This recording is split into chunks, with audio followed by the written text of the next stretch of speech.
Breaking Cycles, the Art of Intentional Legacy. Welcome to the Soft Girl Era podcast, where we journey together from survival to softness.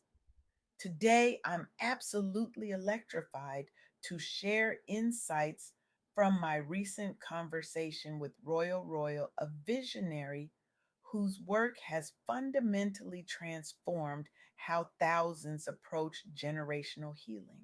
Royal isn't just breaking cycles, they're architecting an entirely new blueprint for how we build families, relationships, and legacies. Their revolutionary approach to reclaiming identity, redefining love, and healing ancestral patterns has created ripples of transformation across communities that have historically been silenced. Have you ever caught yourself in that jarring moment of deja vu? You're standing there, words tumbling from your mouth, when suddenly you freeze, horrified to realize you sound exactly like your mother. Or perhaps you've noticed how your approach to money mirrors your father's habits, the very habits you swore you'd never repeat. That moment feels like a betrayal of self, like your body has been temporarily possessed by the very patterns you've spent years trying to outrun. I know that feeling intimately. We all do. For the longest time, I believed breaking generational cycles meant scorched earth, rejection, complete severance. But Royal's profound work reveals something far more nuanced and powerful. True transformation isn't about rejection, it's about repair. It requires the courage to examine what we've inherited, the discernment to recognize what serves us, and the compassion to release what doesn't, without shame, without blame, and without burning the bridges to our roots. The question isn't whether we'll pass something down. We absolutely will. The question that matters is, what will we consciously choose to transmit? And what will we intentionally transform? Let me share something fascinating about the strong Black woman schema. The American Psychological Association has documented extensively how this identity, born from remarkable resilience and necessity, creates devastating health consequences when internalized without boundaries. This schema didn't emerge from nowhere. It was a protective adaptation under generations of racism and sexism. It helped women survive impossible circumstances. But what happens when survival strategies outlive the conditions they were created for?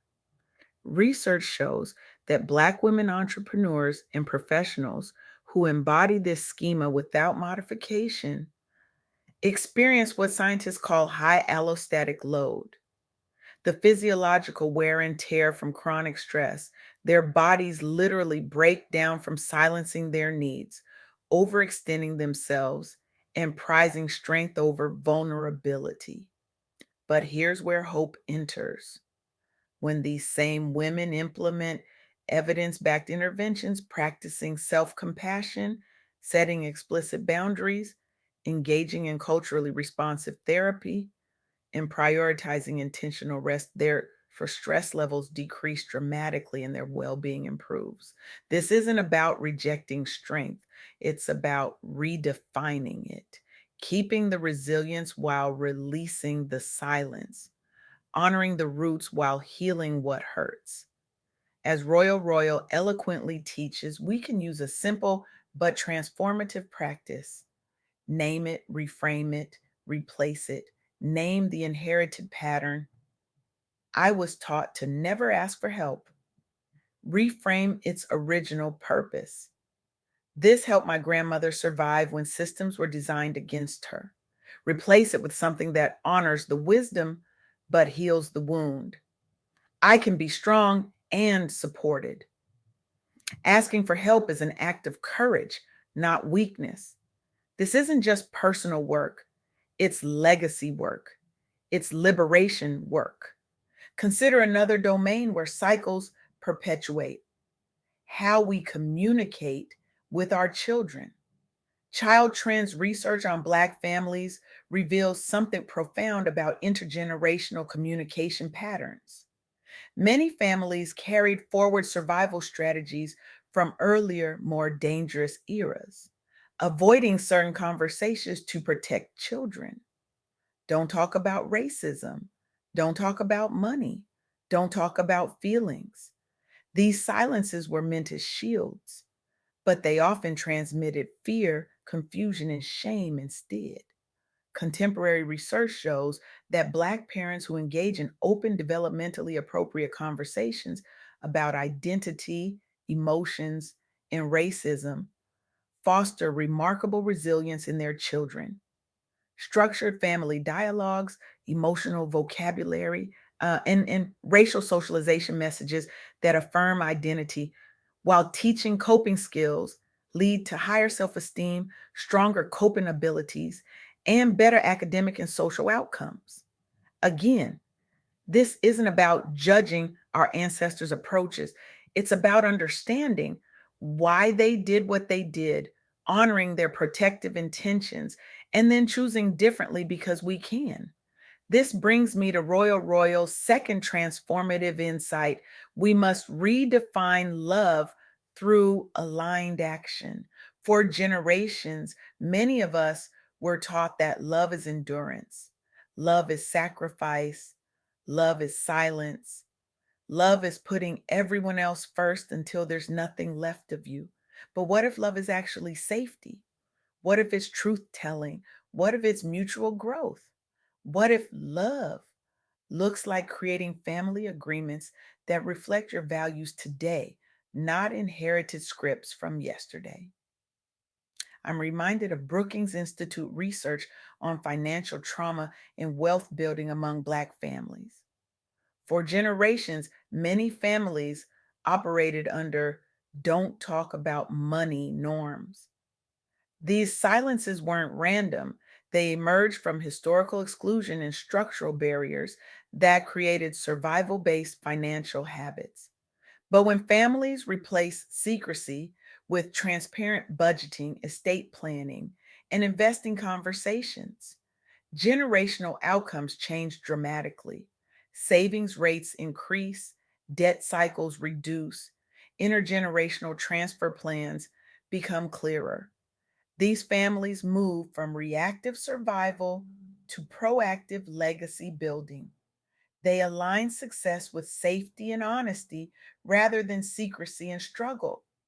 This is what redefining love through aligned action looks like, creating new agreements, new conversations, new practices that reflect who we want to be, not just who we've been taught to be.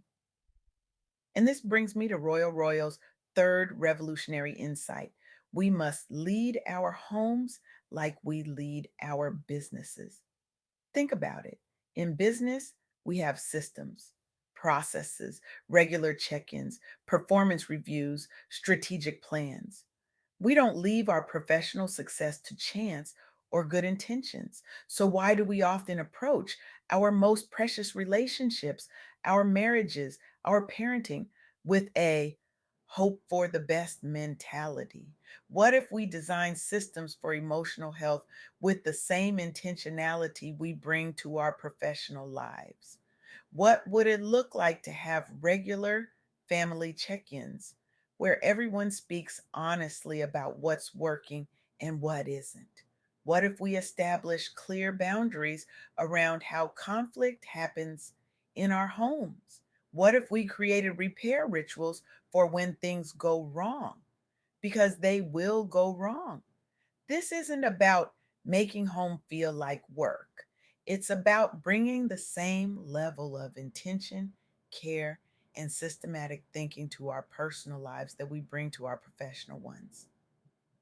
Because here's the truth: cycles don't break themselves, patterns don't transform by accident. Legacy building is intentional work.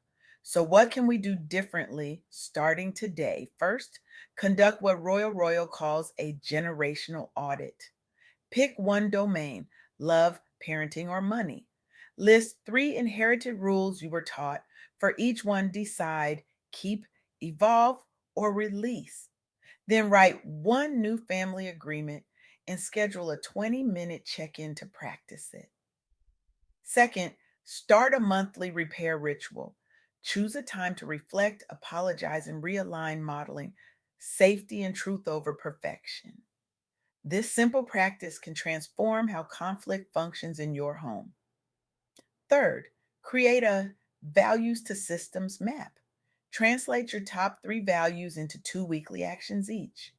If safety is a value, implement a no raising voices rule and a calm down pause in conflicts. If honesty is a value, schedule regular truth telling sessions where everyone shares something they've been afraid to say. I want to acknowledge something important. This work isn't easy. When we start examining inherited patterns, we often encounter grief. We may feel anger toward those who came before us. We might wonder, why didn't they do better? But here's what Royal Royal's journey teaches us. Our ancestors did the best they could with what they had. They passed down both wounds and wisdom. Our job isn't to judge them, it's to heal what we can so we pass down less pain and more possibility. This isn't about blame, it's about brave responsibility. I stand before you today with an urgent truth. The cycles that have defined generations before us will continue to define generations after us unless we make a conscious choice to interrupt them.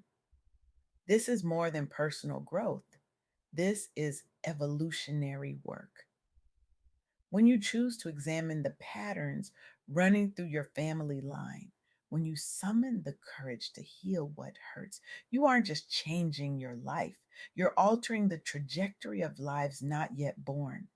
Imagine a world where children grow up with parents who've done their healing work, where love means safety, not sacrifice, where success is defined by wholeness, not wealth, where families are built on honesty, not hiding. That world is possible, but it requires each of us to stand at the crossroads of inheritance and intention and declare the cycle stops with me. Not because we're better than those who came before, but because we're standing on their shoulders, because their sacrifice gave us options they never had. So I challenge you today, what cycle will you break? What pattern will you transform? What legacy will you intentionally create? The future is watching. Your ancestors are watching. And they're not asking for perfection, they're asking for courage. The courage to name what hurts, the courage to heal what's broken, the courage to create what's never existed before in your family line. This is your moment. This is your invitation. This is your revolution. Will you accept it?